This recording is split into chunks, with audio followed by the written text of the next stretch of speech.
হযরত দাউদ আলাইহিস সালামের জামানায় একজন মহিলা ছিলেন যে তার আয় রোজগারের সামান্য টাকা থেকে তুলা কিনতেন। তুলা দিয়ে বানানো জিনিসপত্র বিক্রি করেই তিনি তার ছেলে মেয়েদের ভরণ পোষণ করতেন।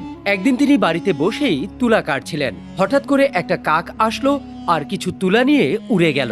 ওই মহিলা রাগ হয়ে ভারাক্রান্ত মন নিয়ে হযরত দাউদ আলাইহিস সালামের কাছে পৌঁছালেন। সমস্ত ঘটনা ওনার কাছে বয়ান করলেন। দাউদ আলাইহিস সালাম বললেন, এখানেই বসো, আমি তোমার মামলার ফয়সালা করে দিচ্ছি।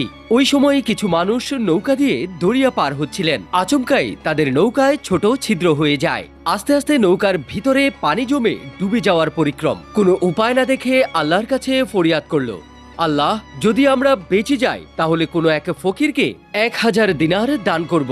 ওই সময়ে কাক এসে সেই তুলা তাদের নৌকায় ফেললো। লোকগুলো তাড়াতাড়ি তুলা দিয়ে ছিদ্র বন্ধ করে তীরে ফিরে আসলেন। এরপর তারা ভাবলো, এই দিনার আমরা